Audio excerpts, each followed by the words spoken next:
Oh! Welcome back. You're just in time for Calvin's next adventure in Swallowed Whole. Dawn's fair light broke. Sounds of stirring all around. Calvin was still inching along in his bonds, trying to find himself some help. He prayed to be discovered by anybody at all as he scooched his way into a town. His pleading soon was answered by the distant sound of hooves behind him. They beat the sound of freedom as they grew louder. The ground tore away from Calvin. He felt himself hoisted into the air. He had been pulled up and shoved behind a man on a horse. "Thank you, brave knight! Oh, thank you, thank you!" Conk! One hard elbow to the back of the head. Lights out for Calvin.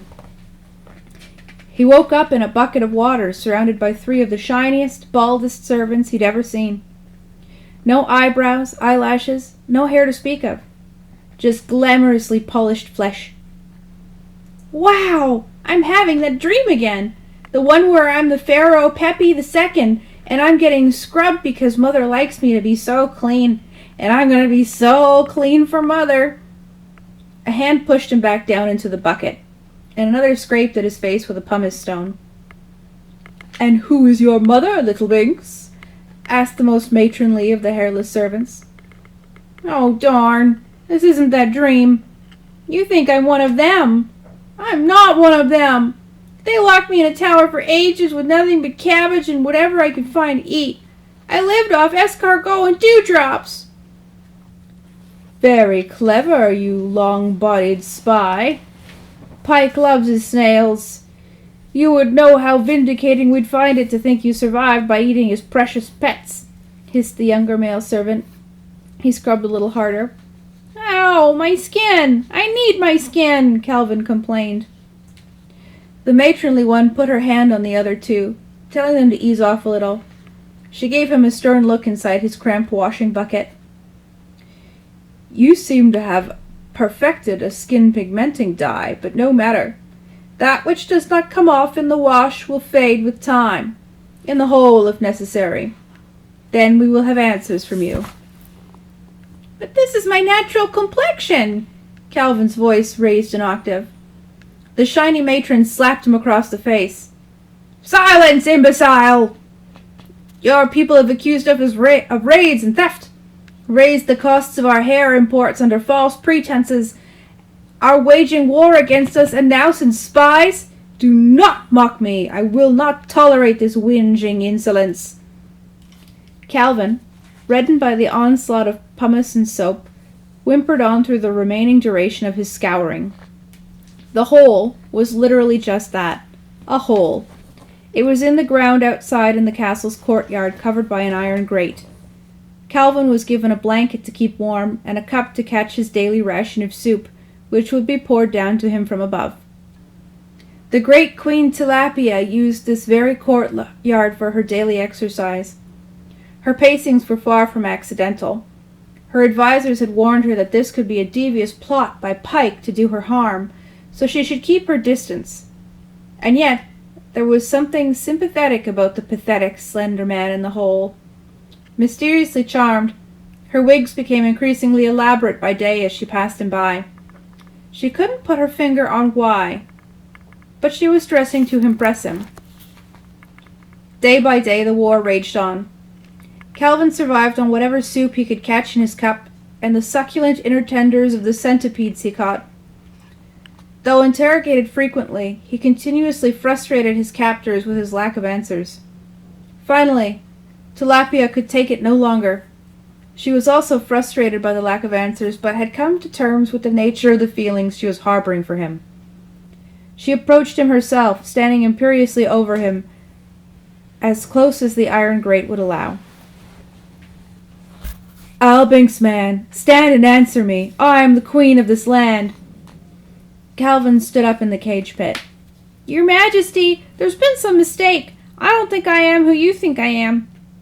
"Nonsense! You're exactly who I think you are. A pathetic little pawn, who I, against all odds and in defiance of all logic, am attracted to sexually." Calvin was stunned to silence for a moment. Jennifer Love Hewitt flashed into his mind. Then Charlie. He wasn't ready for a new love. Queen Tilapia reached down, about to unlatch and open the grate to release Calvin. At the same time, Calvin was about to open his mouth to release a barrage of annoying drivel. They were simultaneously interrupted by a breathless runner. "Your Majesty, stop! Wait! He's not who we thought he was!" She looked up. "He's not an Elbing spy!" The runner huffed, barely able to catch his breath. "He came from the north! From the church!" "The Church of the Very Little Cloth? They sent him?" She was incredulous. "No, Majesty. Our envoy came back with graver news. They're all dead. Blood flowing from the ears. One of them managed to scrawl on the tile before she expired. She wrote, 'Make him shut up.' He's even more dangerous than we thought." The Queen looked down in horror at what she'd nearly released. She stepped back from the hole expeditiously. "Quickly, then. We need to get a message to Pike and his advisors. Call an armistice. It appears we may have a resolution to this war after all." Together, the kingdoms held a grand court.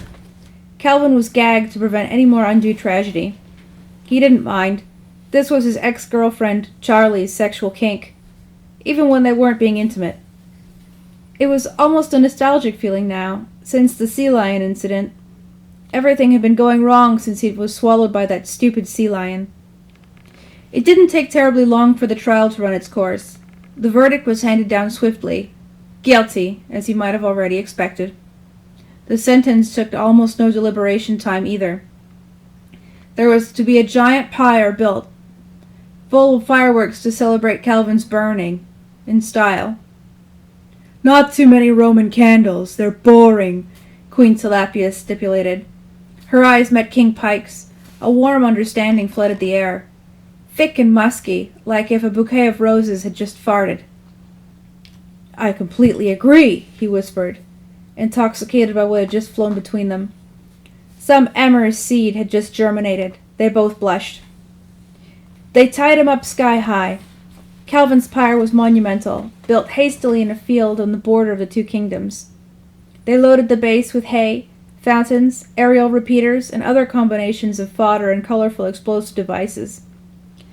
The archers set up to shoot the base with flaming arrows on command.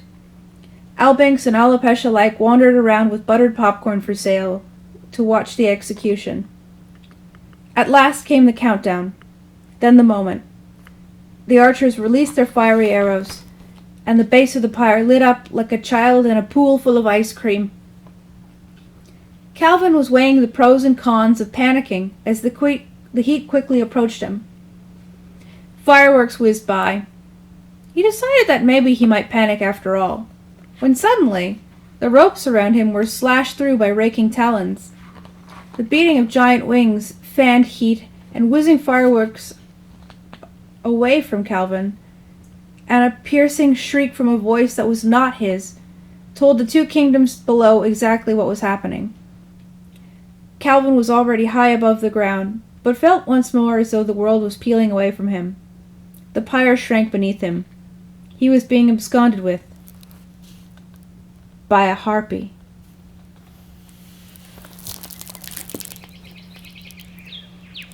Until next time.